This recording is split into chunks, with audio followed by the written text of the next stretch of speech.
And Liquid has a 60% win ratio, so they have 3 wins and 2 losses. So Fnatic is way better than Liquid, historically speaking, on this map. But you are correct, Towers of Doom would have been another good map, because Fnatic has a 6-2 on Towers. But the thing is that Liquid has chosen Towers 11 times. Yeah. So they might not have the best track record, they have 6 wins, 5 losses, but they really like to play on Towers, whereas Fnatic just prefers Infernal over the map. So Infernal Shrines coming in doesn't really come as a shocker here. But this is now again one of these moments where Liquid has to be absolutely on point to turn around, and it's not going to be easy. I think there's a couple ways that they can start to handle how Fnatic is playing right now. Either option 1, try to find a way to interrupt these combos that are coming out, because Fnatic has shown, okay, we're going to try and blow you one target up and then try to win the fight. It's been an MO for them for the last couple of weeks, and it's something that they're pulling off well today. Or secondly, Team Liquid just straight up brings a fight to Fnatic. Yeah. And they could do that by picking up a Maiev.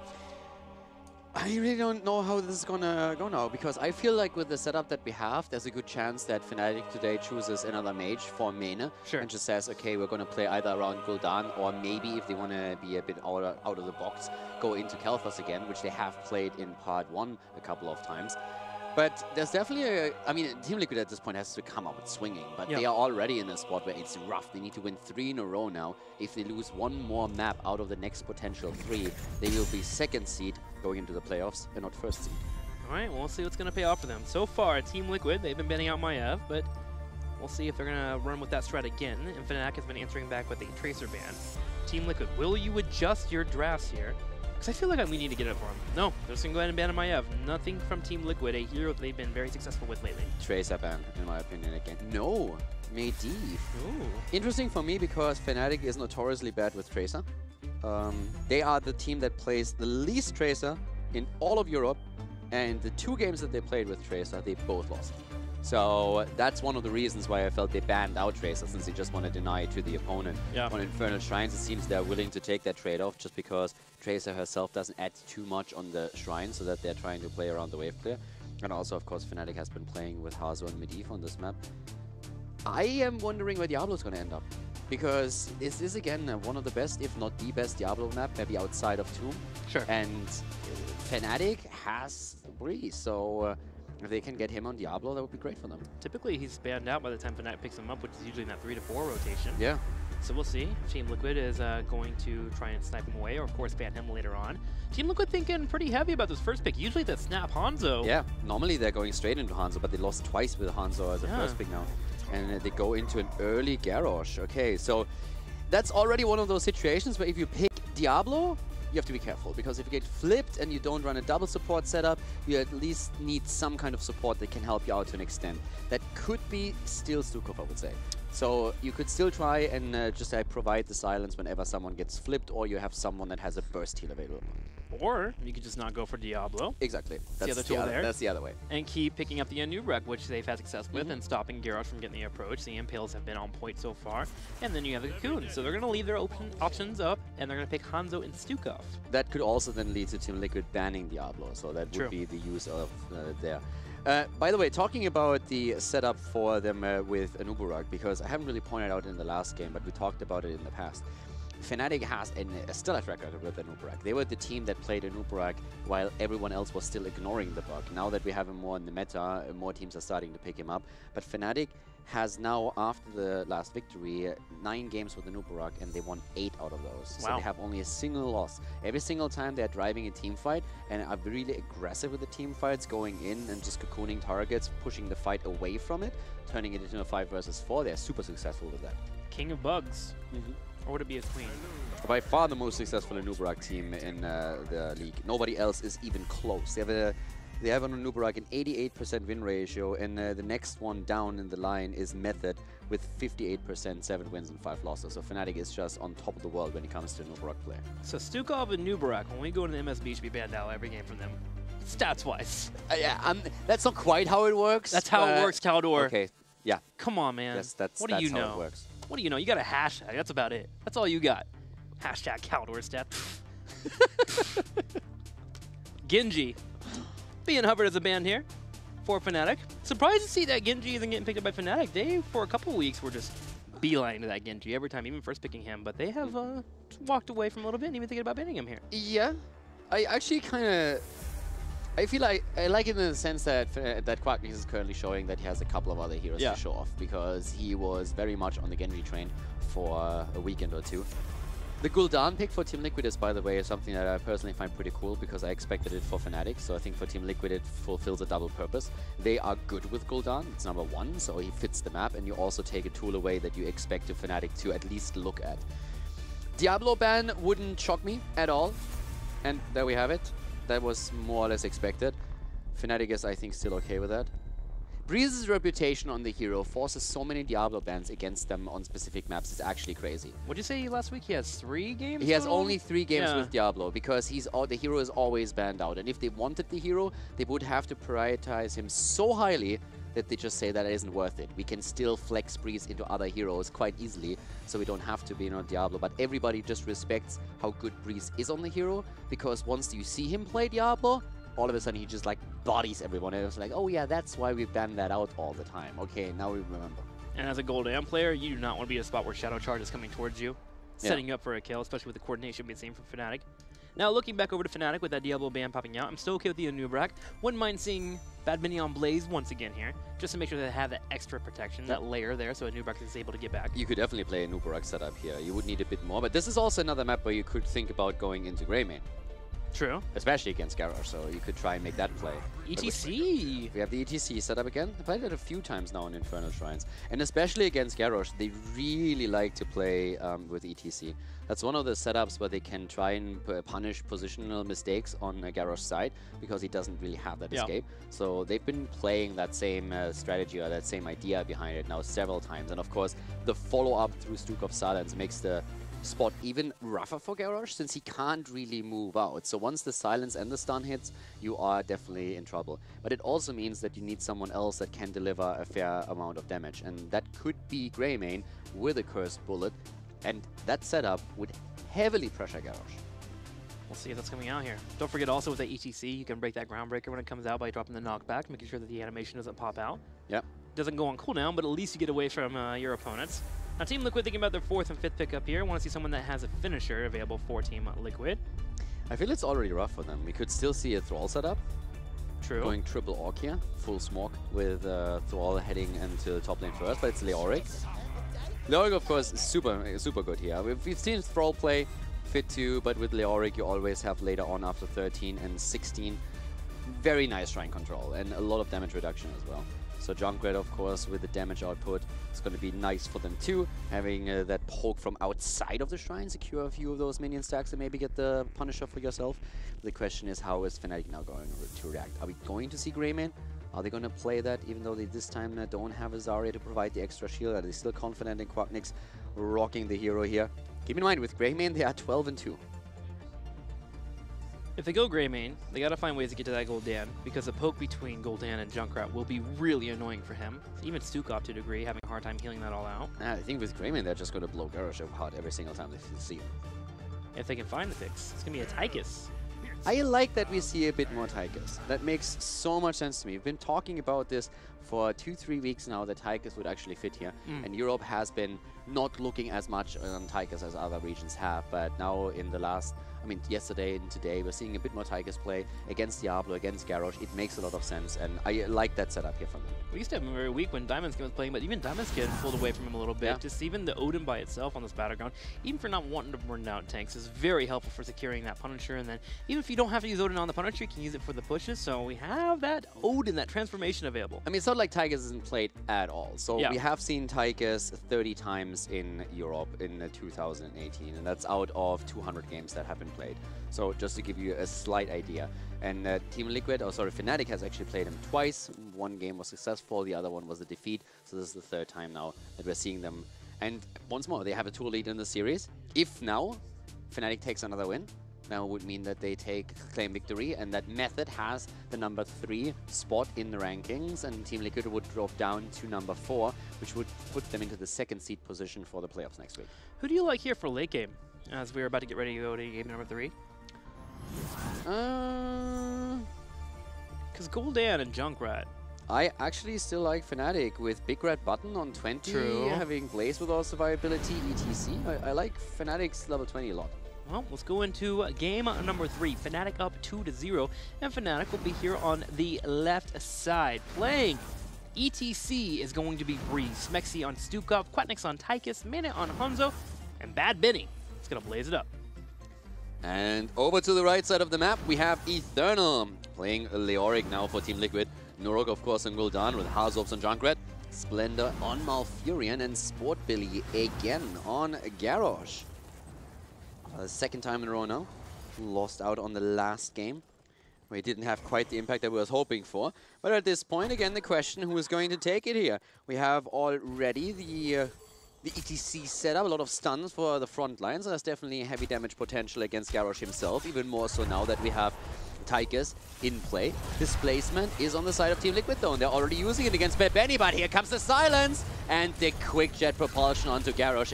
He is dead, first blood in the game, and that is even without Tychus having access to the bigger they are. And that's why you don't chase a Blaze, especially when you have another main tank on the opposing side. ETC coming with that power slide, setting up the easy jet propulsion into the massive stun. And as you mentioned, Garrosh taken out early. Fnatic coming out firing in game number 3. Garrosh should actually suffer a lot on this game. This is really not an easy game for Sportbilly by any means. The entire setup that Fnatic has, even outside of a Blaze jet propulsion, is really hinging a lot on Tychus, Stukov and ETC, trying to see if they can get a drop on Sportbilly. And every single time that Billy moves out a bit too far, they will be there to punish him. So it's all about positional mistakes. Of course, they're not limited to Garrosh. You can actually drop anyone on the map that you can access to. And in this case, it's Nurok on Gul'dan. Double kill against Liquid. I mean, this is a great start for Fnatic. If your composition burns tanks, it also can burn squishies. And we just saw it there with Gul'dan getting absolutely destroyed underneath his own turret, by the way. Not being able to even attack back, being silenced here the entire time. Method is going to be really happy about what they're seeing here right now. Yeah. They're going to be very happy about that. There was a bit of early day banter going on where Mena was just like memeing around and saying towards Team Liquid, boys, time to show you my Gazlo. And then Shrimpy was immediately ready and was like saying, guys, could you please focus on the game? No memes here. We need the competition to come in. And Fnatic is absolutely delivering. I mean, they are respecting the competitive edge of this match. They are absolutely acknowledging that there's still a lot of the line for Team Liquid and for Method. So they are making this a really fair battle, and they're pouring their hearts into those games. And doing fairly well. So far, they have the 2 kills here in game number 3. And let's just see if Team Liquid can turn the momentum around, because right now, it's definitely in the hands of Fnatic. All I'm hearing is that Shwimpy has denied us a Mane Gazlo, which means now the burden of playing Gazlo goes over to Shwimpy. You got a Murky today. I always want more. You know? It's like you and M&M's. You just need a little more. A couple more. Don't tell him about my secret weakness. If you guys enjoy Calidor, I want to see him at BlizzCon, and you want to put a smile on his face, I know it's rare to see a smile. Give him peanut butter M&Ms. No, it's not no, peanut just butter. peanut, just peanut, just peanut. No, it's not even peanut. Oh my god, you loan me so little. Really? It's the yellow ones. We've been working. No, it's not. We've been working for more than a year, and you have no idea. I'm really disappointed. Really? Are they not the yellow ones? Almond, my friend. Almond. Oh, almond. I mean, it's a form of nut. It's close. It's Talking about nuts, Fnatic is going nuts right now. It's level 6. Nice. That's a pro transition right there. Yeah, I worked hard on that one. Dang, dude. That's a good one. I prepared that earlier. Killing it. Shrine is on, and that's where Fnatic is taking position. So now the bigger they are is in play. And that's, of course, Fnatic's biggest tool against Garrosh when he moves out there. And Sportbilly is... I mean, think about how passive compared to previous games Sportbilly is currently on Garrosh. For very good reason. He knows that the setup of Fnatic is dangerous, and so he needs to be careful. He still needs the flips though, so he's finding himself in that weird limbo where he needs to have an impact, but it's going to be rough. And there's the setup, exactly as predicted, right there. He moves out for now. Can they still get the kill? Was a good move by Junkrat, providing some space. Billy is alive, but Breeze might actually fall. Close encounter, and Team Liquid able to save Garrosh here, mainly because Junkrat had the displacement there. Great play, well done, but that was still very close, and it illustrates just perfectly how much trouble Sportbilly is going to be in this game. And there's not even time to sit here and enjoy the plays. We're still racing on the Shrine. 36-26, Team Liquid steps up, attempting to clear out. Nurok doing well here, 39, and it looks like Team Liquid is going to be able to grab the Shrine. Eternal falls in exchange for it, and Breeze looking for a little bit more, but he has to be careful. He has to get out. Bad Benny getting tossed to the back right corner, but don't worry, he has a jet propulsion. He can get away. Yeah, they can't chase him too much. So we have a kill against Team Liquid. That's the 3rd one in the game. There should still be, yes, Punisher can still be baited over the wall. So that was a good move. Nice damage also against Nurok. Well done by Mena, making sure that he had to move away here. And they're actually looking for another kill, but the setup isn't quite there. Breeze and Smexy with a bit of miscommunication. Quacknix takes the damage, Punisher jumps in, but Fnatic is actually walking away from this, saving even their wall. Yeah, they wanted Malfurion there, and that's where we saw Smexy drop down the silence with the root. A little too much. I have seen a lot of teams that bait the Punisher over the wall. I have seen very few teams that bait him over to the other side shortly afterwards. So that was actually well done. But again, you can already see from both sides what the idea here is. So first of all, Liquid again runs into that problem where we have the perfect sync of the abilities and Fnatic gets the kill. On the Shrine fight, they did fantastic. They got the Punisher, but they lost, of course, one of their heroes, and therefore they didn't get a lot out of it. Fnatic still in the lead in experience, didn't even lose the second tower at the bot lane, and Fnatic just racking up the kills right now. What's one of the reasons why Garrosh stays alive? First off, his armor. What's the second reason? Indomitable at level 4. But what if the Garrosh can never use Indomitable? And that's the main plan here for Fnatic. The constant silence is making it impossible for him to walk away. The constant CC trains as well. Now, after level 10, Horrify is one of the tools that you can use to try and keep Garrosh alive.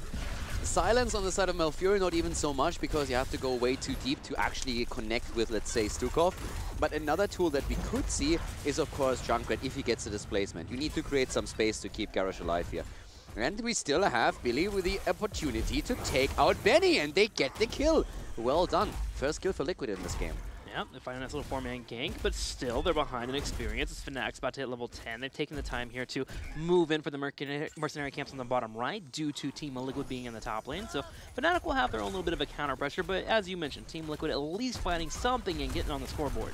And you know, with that kill, they can push the top lane, so they can take down a few of the structures. They can go through the gate itself. That provides vision for later pushes, maybe even drop the tower, get closer to 10. So that kill allowed them some momentum on the top lane and getting a few structures down.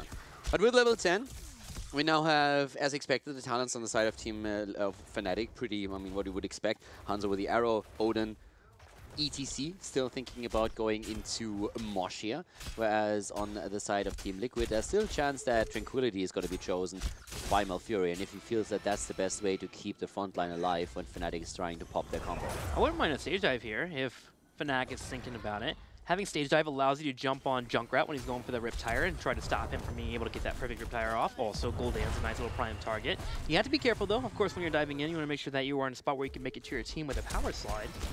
But there are options available here for ETC, and Breeze is thinking about it right now. Yeah, on the other hand, you will force the opponent to hold back a few of the CC abilities if you have the mosh pit, but he goes in the stage dive, so he can jump into the backline. Gives them another engage tool, and also pseudo-global now on the map. And he'll be able to soak that bottom lane, and he's going to start doing that while the rest of Fnatic run to the top. Yeah, Malfurion still hasn't taken anything here. I could definitely see him going to Tranquility. With how aggressive Fnatic was around these frontline kills, if you have Tranquility and you can keep the target alive just long enough so that he can get out of that spot and then re-engage into the battle, that would definitely be a tool. The scary thing about Fnatic is that so far the combo that we've seen has not even been centered around any kind of heroic cooldown. Yeah, some basic abilities. Exactly, it's basic abilities that we're talking about. And then on top of that, you stack more damage through Odin after you have the minigun through, after you have used the bigger they are, and the Hanzo arrow. Odin popped. Fnatic can commit here, 16 to 10. ETC still making a massive amount of room in the bottom lane. Stage dive comes out right in between Sport Billy and Nurok. He's Indomitable, but the power slide hasn't been used. Power slide into the end too. Wow, that was clean. Gonna be able to get some damage here on a Eternal, and Eternal is gonna be pushed backwards. And what's funny is that Entomb was actually Team Liquid's Entomb. Exactly, that Entomb just trapped Leoric, and very quickly at that. A great move with a power slide, and then the Stukov shove comes in and pushes him out. So that turned against Team Liquid quickly. Not quite what Eternal intended when he dropped that. I don't think Smexy intended that. He was like, oh, okay. No, from Smexy that was an IQ 200 play. Oh, yeah. I mean, he is the best Stukov. Won't put it past him. Well, 13 about to hit. Fnatic's about to get a Punisher. It's an Arcane Punisher as well. Yeah, so they aim to push. Yeah, that's going to be... I mean, this is starting to become very dangerous for Team Liquid because they can soon end up in a situation where they get snowballed in experience. So that Punisher should at least get the fort. And the question is, what else can Fnatic get? The fort should fall 100%. Can they go through the wall here? Can they maybe even get a kill? You already see the silence coming out, the lurking arm from Smexy after the stun on the Punisher is being procced in the jump. So he's trying to see if they can maybe follow it up. So far that hasn't been the case, but there's still the potential. Fort get picked up. Punisher jumped in, should get cleared up pretty quickly. Team Liquid hanging in there, but starting to fall behind pretty quickly with a full level of disadvantage. And they're sitting at 13 3/4 to the 12.5 as Team Liquid is attempting to just stay in this game. Now, the good news is they are still sticking around. They have yet to lose a key, but they're starting to lose that infrastructure. They're going to need to get this 13 and try to start fighting soon. And good news for them, when they do start to fight pretty soon, they are leveling up pretty well. Goldan 13, Goldan level 16, and in particular, pretty darn strong for trying to burn down ETC. Oh, Quacknix nearly got stunned by Sport Billy there as he's checking if there's someone waiting. All right, again, not hitting, not having the vision. Here comes the vision tool now from Hanzo because they want to go for the cam. That's, of course, already a pretty nice tell. Yeah, Smexy again with a shove attempt, doesn't work out. And, of course, the displacement on the spot itself, and that forces Fnatic off. Yeah, if that shot had gone off, they would have just go ahead and committed to the mercenary camp. We're going to wait it out here. Continue to poke. Smexy keeping everyone nice and tapped off. Meanwhile, Bad Benny in the bottom lane is still pushing in this lane, too. Allowing for him to come in for a flank if he gets minions there. It's still a really tricky camp to fight over at this point. Yeah, nice move by Norok, getting the damage in against Quacknix. That was an important one, trying to put the pressure on. Here comes the arrow, and the stage dive just flattening Malfurion like a pancake. He's down, but the counter kill against ETC as Team Liquid responds in kind. Nice into him there. Norok willing to chase, and he's needing more stacks too. Currently only sitting at level 19, or at 19 out of the 40 he needs for that corruption to finish off. You got 3 in that team fight, so helpful for him. Team Liquid at least getting the kill and trading off, puts the pressure on Fnatic off a little bit so they can go ahead and back up and start working on mercenary camps, and Team Liquid takes the opportunity to get their own pushing in. That's a really nice kill though by ETC, but of course not surviving, that's an issue. Leo. Also, talking about heroes that don't survive, Leoric falling here. Quacknix taking him down, and talking about Quacknix, he is on 17 stacks out of 20 for his dash quest. So trying to get the extra range on the run and gun. That's a pretty heavy range increase too. Getting the extra 50% is pretty awesome. Yeah, he'll need 8 more globes to do that, 25 in total. And they're working on the fountains right now. So the whole idea of Fnatic is to ideally take away the lane sustain of the opponent. They are not able to drop this one, but the next shrine spawns in the mid lane, so that would be the one that you ideally would want to take out. The big advantage, of course, for them is that they have nearly level 16, and Quacknix is finishing what he started here. Just goes in and drops a quick grenade to drop it. Fnatic's gonna have 16. They're already soaking here in the middle with the bottom lane too. That's 2 waves of experience. Team Liquid setting up for a gank here in the top.